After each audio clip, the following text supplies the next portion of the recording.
கிறிஸ்துவுக்குள் அன்பான கர்த்தருடைய பிள்ளைகளே, இன்றைய வேத வசனமும் ஜெபமும் யோவான் எழுதின சுவிசேஷம் 3ஆம் அதிகாரம் 3ஆம் வசனம். இயேசு அவனுக்கு பிரதியுத்தரமாக, ஒருவன் மறுபடியும் பிறவாவிட்டால் தேவனுடைய ராஜ்யத்தை காண மாட்டான் என்று மெய்யாகவே மெய்யாகவே உனக்கு சொல்லுகிறேன் என்றார்.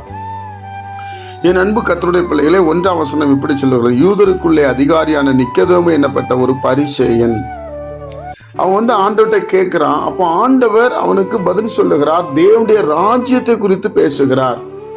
யூதர்கள் பெரும்பாலும் சட்ட திட்டத்தின்படி நடக்கிறவர்கள், ஒழுங்காய் நடக்கிறவர்கள், நியாய பிரமாணத்தின்படி நடக்கிறவர்கள். ஆனால் தேவனுடைய ராஜ்யத்தை குறித்து இங்கு ஆண்டவர் அவனிடத்திலே சொல்லுகிறார். அப்போ நீங்க அந்த வசனத்தெல்லாம் முழுவதும் நம்ம படித்து பார்க்கும்போது, இயேசுனுடைய இருதயத்துக்குள்ள எல்லாரும் தேவனுடைய ராஜ்யத்துக்குள்ள வர வேண்டும் என்பது ரொம்ப ஒரு முக்கியமான காரியமா இருந்தது. மெய்யாகவே மெய்யாகவே என்று 2 முறை ஆண்டவராக இயேசு கிறிஸ்து சொல்லுகிறார். தேவனுடைய ராஜ்யத்துக்கு தன்னுடைய ஜனங்களை அழைத்து போக வேண்டும் என்பதில் இயேசு அதை முக்கிய காரணமாக வைத்திருந்தார். என் அன்பு கர்த்தருடைய பிள்ளைகளே, இன்றைக்கும் நீங்களும் நானும் தேவனுடைய ராஜ்யம் என்பது ஒன்று உண்டு என்று யோசிக்க வேண்டும். அதைத்தான் இயேசு பிரசங்கிக்கும் போது சொல்லுகிறார். மனம் திரும்புங்கள், பரலோக ராஜ்யம் சமீபத்திருக்கிறது என்று சொல்லுகிறார். இயேசு இந்த பூமிக்கு வந்த பிற்பாடு பரலோக ராஜ்யம் ரொம்ப பக்கத்துல இருக்குது. அது நீங்க நினைக்கிற மாதிரி இத்தனை கட்டளைகளை நிறைவேற்றினால்தான் நாங்க போக முடியுங்கிறது கிடையாது. இயேசு கிறிஸ்துவை தெய்வமாய் வழிபடுகிறவர்கள், இயேசு கிறிஸ்துவை நம்புறவர்களுக்கு அந்த பரலோக ராஜ்யம் வரும். அதனால்தான் இயேசு கிறிஸ்து என் கிறிஸ்துவ மதத்தை பின்பற்றுங்கன்னு சொல்லல, என்னை பின்பற்றுங்கள் என்று சொன்னார். கர்த்தருடைய பிள்ளைகளை, அவர்தான் நாம் அழைத்து கொண்டு போகிறவர். தேவனுடைய ராஜ்யம் என்பது ஒன்று உண்டு. நீங்கள் கர்த்தருடைய நாமத்தினால இவ்வுலகத்திற்குரியவர்கள் அல்ல என்பதை நீங்கள் அறிந்து கொள்ள வேண்டும். இவ்வுலகத்துல போராட்டம், பிரச்சனைகள், வேதனை, கண்ணீர், அவமானம், சண்டை, சமாதான குறைவு இதெல்லாம் இருக்கும்.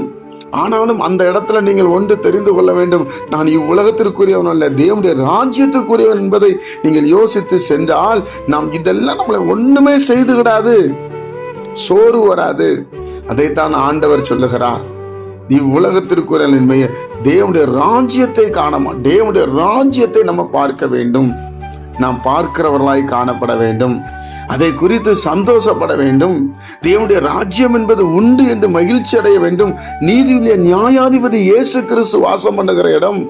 இங்கே கண்ணீர் இல்லை, வேதனை இல்லை, துக்கம் இல்லை, அலறுதல் இல்லை, சமாதான குறைவு இல்லை. அந்த தேவனுடைய ராஜ்யத்திற்கு நம்ம எல்லாம் வர வேண்டும் என்று தேவன் விரும்புகிறார். சாத்தானுடைய கிரியை நம்மளை தேவனுடைய ராஜ்யத்துக்கு போக கூடாது என்பதுதான் சாத்தானுடைய கிரியை. அதனால தேவனுடைய பிள்ளைகளாகிய நாம தேவனுடைய ராஜ்யத்துக்கு போக வேண்டும், மறுபடி பிறக்க வேண்டும். ஏற்கனவே தாய் வயிற்றுல பிறந்தோம், பிறந்ததுக்கு அப்புறம் நம்ம இன்னொரு பிறப்பு பிறக்க வேண்டும். அதைத்தான் நாம் யோசிக்க வேண்டும். அதை தொடர்ந்து நாம் நாளை தினத்தில் அதை படிப்போம். தேவ பிள்ளைகள், நீங்கள் தேவனுடைய ராஜ்யத்தை விசுவாசிங்க. கட்டாயம் கர்த்தர் நமக்கு தந்து நம்மை வழி நடத்துவார். ஜெபிப்போம். பிதாவே, உடைய குமாரன் இயேசு கிறிஸ்துவின் நாமத்துல நாங்க வருகிறோம். இந்த வெளிப்பாடு எங்களை கொடுத்து நடத்துகிறதற்காய் ஸ்தோத்திரம். நாங்க ஒவ்வொருவரும் தேவனுடைய ராஜ்யம் என்பது உண்டு என்று ஆண்டவரை நாங்க பார்க்க உதவி செய்யுங்க. இயேசு கிறிஸ்துவின் மூலம் ஜெபிக்கிறோம் நல்ல பிதாவே, ஆமென்.